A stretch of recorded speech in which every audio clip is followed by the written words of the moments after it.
Amen. C'est une joie pour nous d'être de nouveau dans sa maison. Amen. Est-ce qu'on peut encore acclamer pour notre Seigneur?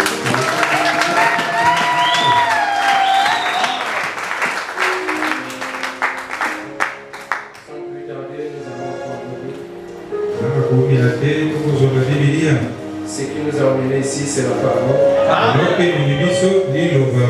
S'il vous plaît, arrangez un peu le volume du micro. Nous allons prendre dans le livre de 1 Pierre. 1 Pierre, chapitre 5. Nous lisons le dernier verset. À partir du verset 8. 1 Pierre, chapitre 5. Le 8e verset. Soyez sobres, veillez. Votre adversaire, le diable, rôde comme un lion rugissant, cherchant qui il dévorera. Oh, je l'aime. Oui, je l'aime.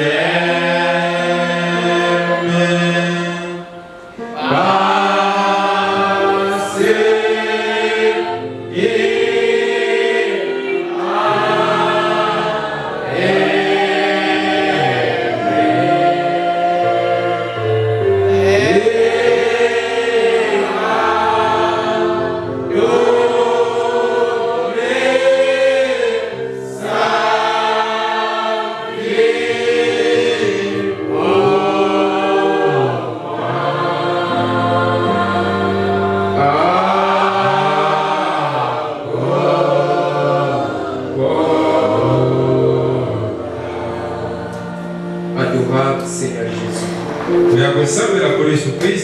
auteur de la vie éternelle, de la terre des dons parfaits et excellents, le soleil levant et le soleil couchant, le plus beau d'entre les dignes, le doux de nos âmes. Nous bénissons ton nom, Seigneur, pour la grâce que tu nous as donnée, de venir dans ta maison, Seigneur, non pas pour écouter, non, mais pour t'écouter. Bénis cette réunion. Pour la prééminence de tous, Seigneur. Tout esprit contre ta parole soit chassé de cet endroit. Dans le puissant nom du Seigneur Jésus. Seul le Saint-Esprit soit le maître de cette réunion. Et dans le précieux nom de ton Fils bien-aimé, le Seigneur Jésus-Christ. Nous avons ainsi prié, Dieu mon Dieu. Amen. Que Dieu vous bénisse.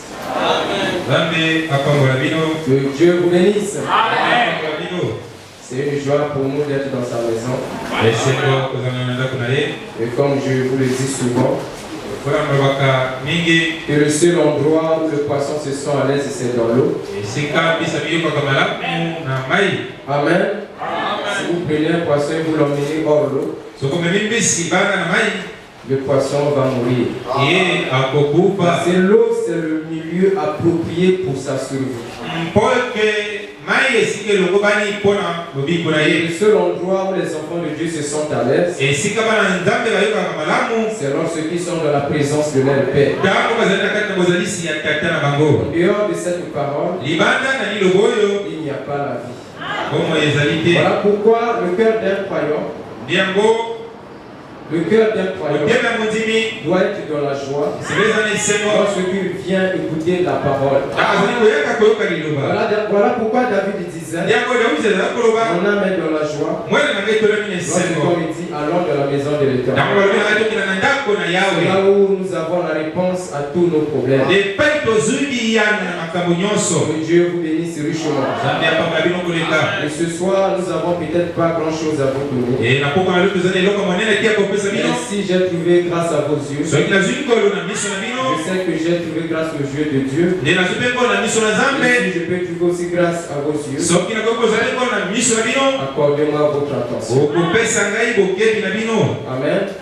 Car nous ne venons pas à l'église comme une habitude. Mais nous venons à l'église pour recevoir quelque chose. Amen. Si nous venons et nous repartons le même, à quoi bon prier alors? Amen.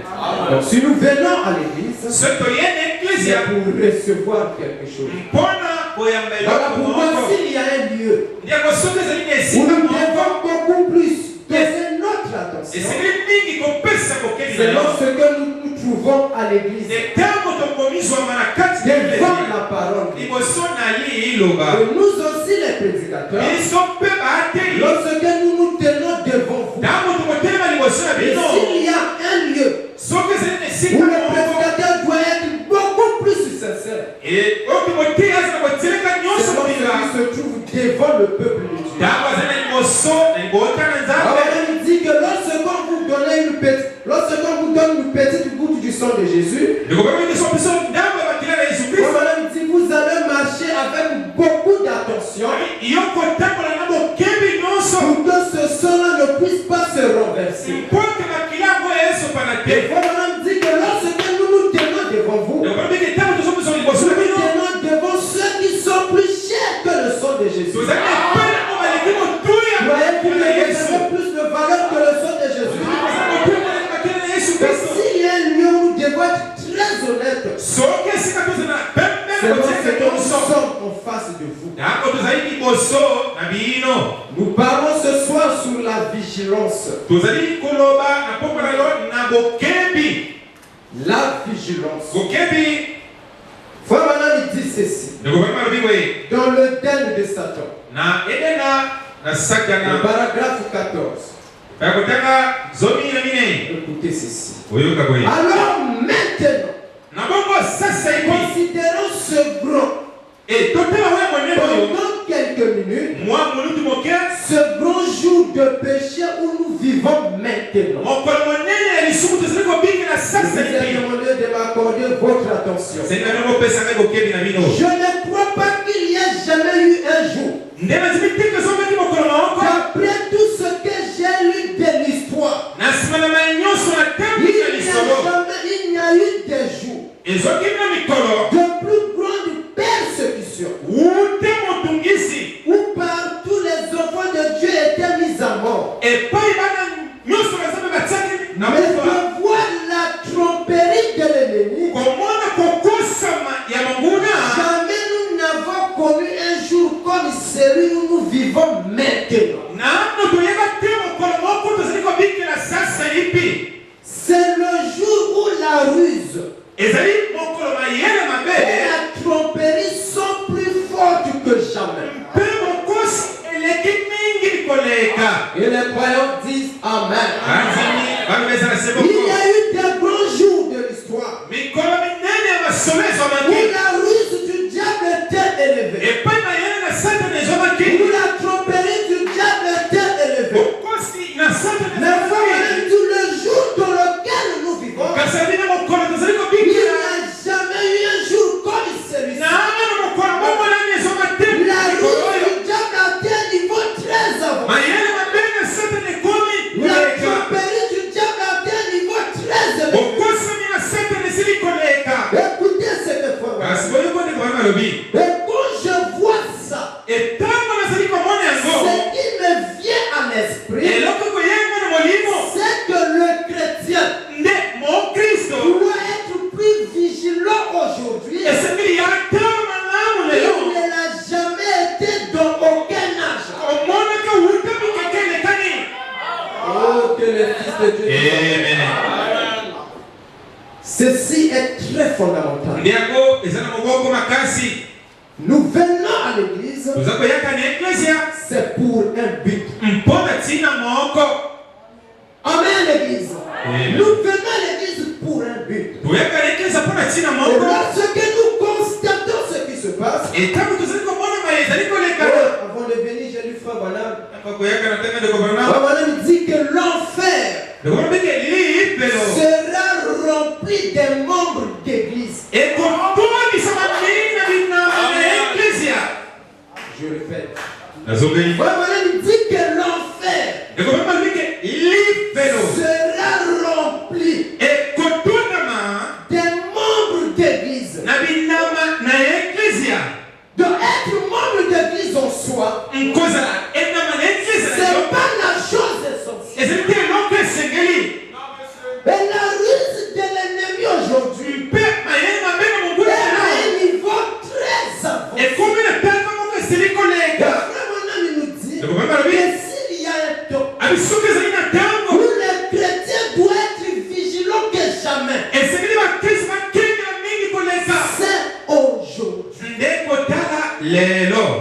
Les Paul étaient tentés.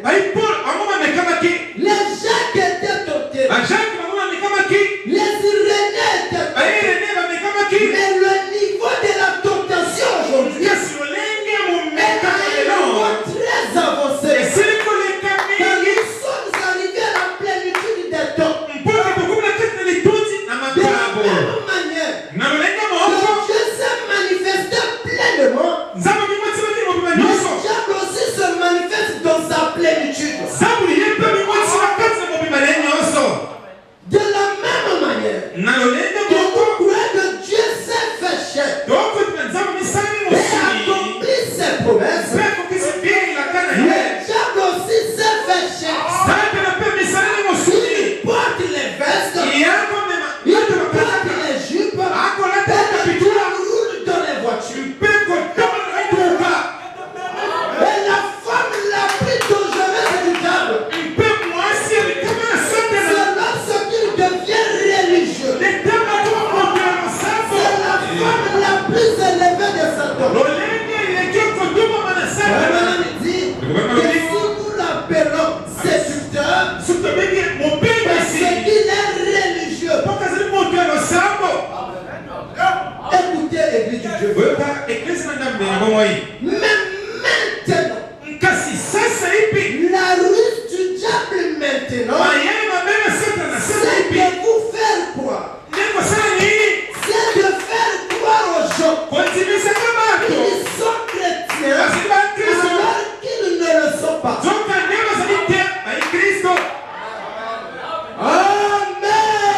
Amen. Que Dieu soit loué pour frère Branham. S'il n'était pas venu, qu'est-ce que nous serions alors? Nous vivons dans les temps les plus fâcheux. Frère Branham dit tout le temps. Ne cessez de répéter. Il est plus tard que vous ne le pensez. Il est plus tard que vous ne le pensez. Pourquoi le disait-il? Parce qu'en regardant la ruse du malin, c'est là des niveaux très avancés. La ruse du diable maintenant, c'est là où nous devons focaliser notre Dieu. La ruse du diable maintenant, c'est de faire croire aux gens qu'ils sont chrétiens alors qu'ils ne le sont pas. Voilà pourquoi frère Branham nous fait cette déclaration. L'enfer sera rempli des membres d'église. Beaucoup viennent à l'église et beaucoup iront en enfer. Parfois vous vous dites, celui qui ira en enfer c'est Kofi ou je ne sais pas qui, celui qui est dans la rue. Mais vous oubliez que ceux qui vont en enfer, c'est ceux-là aussi qui sont assis à côté de vous. Nous devons vous dire la vérité de l'évangile. On dit que si les gens sont arrivés à cet état, c'est à cause de l'évangélisation à Hollywood, à cause des prédicateurs, ils font des compromis avec la parole. Mais le temps que nous sommes arrivés, Dieu a besoin des filles et des fils de Dieu qui doivent appeler péché, péché. Le diable va se fâcher aujourd'hui. Amen. La vigilance. Les chrétiens aujourd'hui doivent marcher avec beaucoup d'attention. Car le diable a pénétré d'une manière sournoise la vie des filles et des fils de Dieu, sans que vous ne vous rendiez compte. Et vous commencez à agir comme le monde.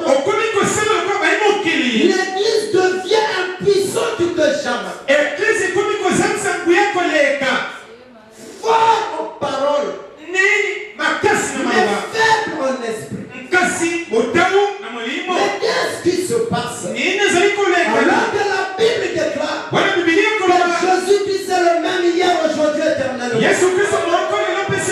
Tout ce qu'il était hier, comme il dit, il est le même en puissance. Il est le même en caractère. Il est le même en principe. Il ne change pas. Mais le problème aujourd'hui, l'humanité est rentrée dans l'église. Et les chrétiens deviennent tout sauf des croyants.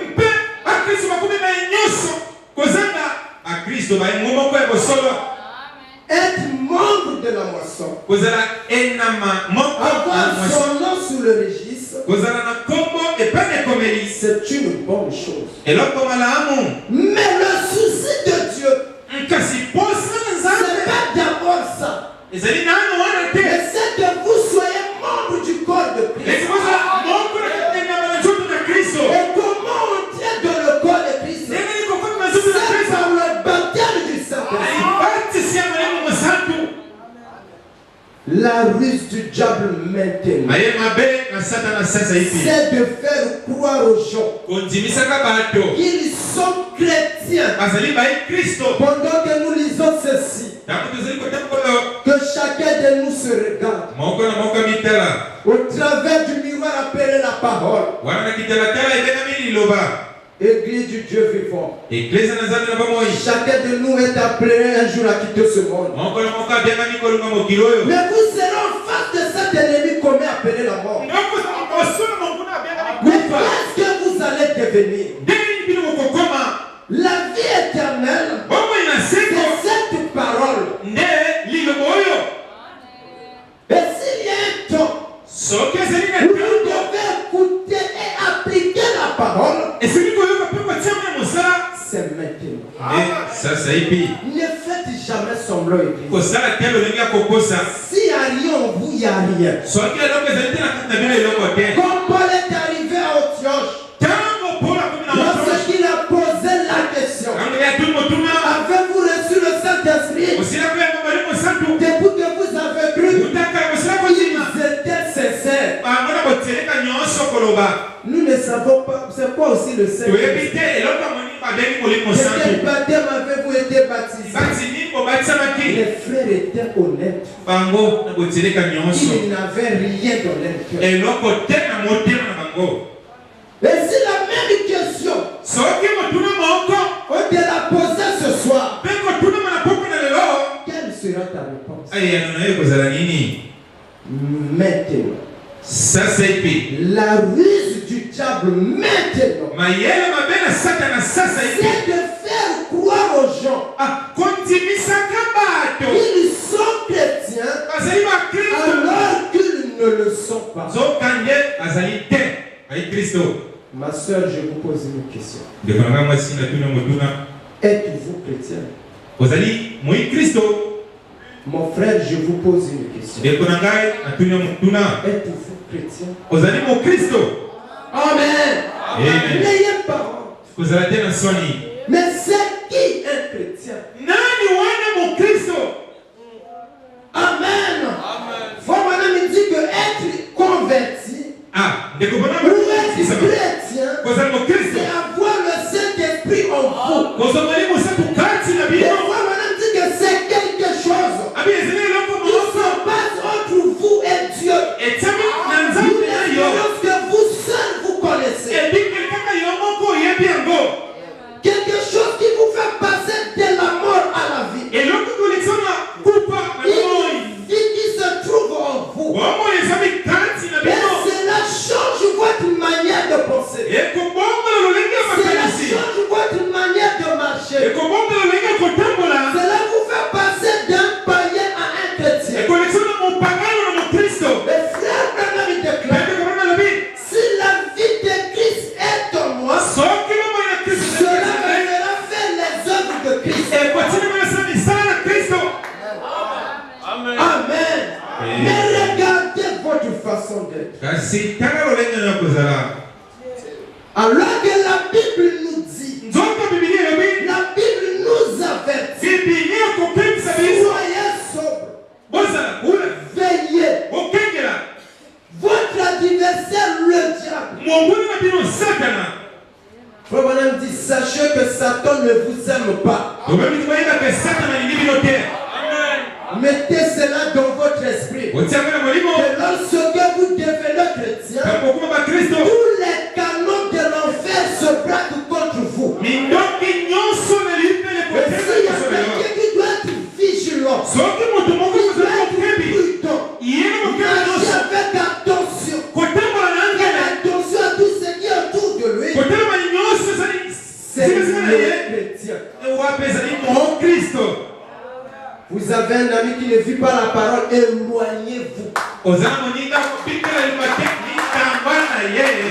mauvaises compagnies corrompent les bonnes mœurs. Notre communion, c'est autour de la parole. Et là où il n'y a pas la parole, il n'y a pas la communion. Amen. Les chrétiens sont devenus tout comme ils, sauf les croyants.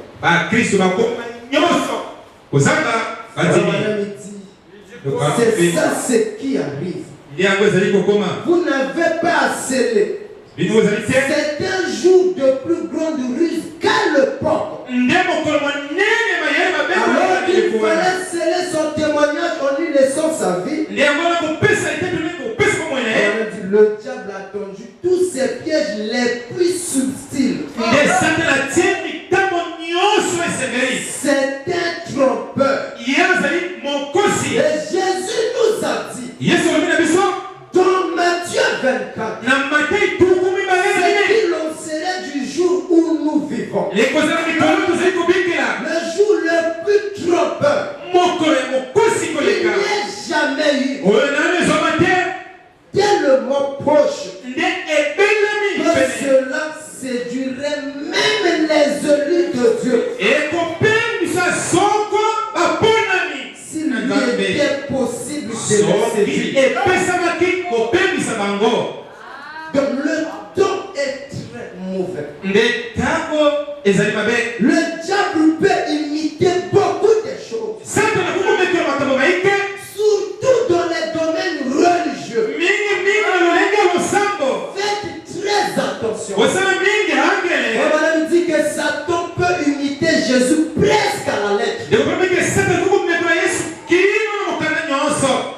Dans la séduction à un niveau très avancé. Le diable a maintenant ses pasteurs en chair. Quelqu'un est un prédicateur. Mais c'est un démon qui vous prêche. Il a une mission. Sa mission, c'est se conduire et conduire ceux qui sont avec lui en enfer. Mais comment savoir? Il faut avoir le Saint-Esprit. Il faut avoir le Saint-Esprit en vous. Le grand vigile, c'est le Saint-Esprit. Mais ceux qui seront désapprouvés, toi et la porte sont ton choix. Ce sont ceux qui pensaient avoir raison. Quelle désillusion! Ce sera. Une fois arrivé là, ils diront, bien sûr, nous avons chassé des démons en ton nom. Nous sommes prédicateurs. Nous ne sommes pas sauvés parce que nous sommes prédicateurs. Amen. Madame dit que même si je laisserai te prêcher la parole, je serai toujours sauvé. Donc c'est pas parce qu'on prêche. Il y a des prédicateurs qui iront en enfer. Nous faisons partie de telle église. Nous avons fait de grands miracles. Oh, nous avons prêché. Mais j'ai été intendant dans l'église. J'ai été évêque. J'ai été ceci ou cela. Écoutez la réponse. Retirez-vous de moi. Vous souillés d'iniquité. Je ne vous ai jamais connu. Et voilà, c'est là que sera la désillusion. Il a dit les enfants de leurs enfants viendront se mettre à table dans le royaume. Disons, nous avons le droit d'être ici.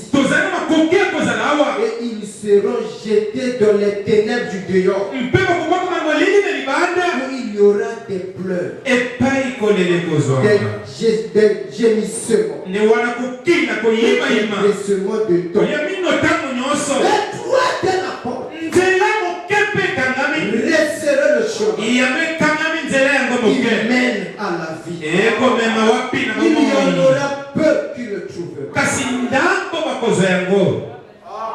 Amen, l'église. S'il y a un temps peuple de Dieu, soit comme un petit examen. Aujourd'hui, les gens vivent comme si ce monde restera ainsi. Non. Ce monde sera consumé. Ce monde sera détruit. Ainsi dit la parole de Dieu. Et un jour, vous aussi vous êtes appelés à quitter ce monde. Qu'est-ce que vous deviendrez? Un jour au lit, est-ce que vous êtes resté calme? Vous avez commencé à vous questionner, à vous poser la question sur votre vie. Est-ce que Dieu me connaît? Beaucoup connaissent Dieu, mais Dieu ne le connaît pas. Dire connaître Dieu, c'est une chose. Mais le fait que Dieu puisse vous connaître, c'en est une autre. Moi, je veux que Christ puisse me connaître. Posez-vous la question. Un jour, Frère Branham aussi était au lit. Il se posait la question. Je commence à m'avancer en âge. Je n'ai pas encore fait quelque chose pour le Seigneur. Je dois faire vite. Et une voix a dit à Frère Branham, continue à courir. Continue. Amen. Et la voix dit, la récompense est au bout du chemin. Continue. Est-ce que vous êtes arrivé? Mon frère, ceci ne dépend pas du nombre de brochures que vous avez. Ceci ne dépend pas du nombre de citations que vous avez emmagasinées dans la tête. Ce que moi je parle, ce n'est pas ça. Mais c'est une expérience que le chrétien doit faire avec le Seigneur. Une vie vécue. Amen. Est-ce que tu as déjà fait une expérience avec le Seigneur? Pose-toi la question. Amen. On peut tout prier ici. Démontrer la parole.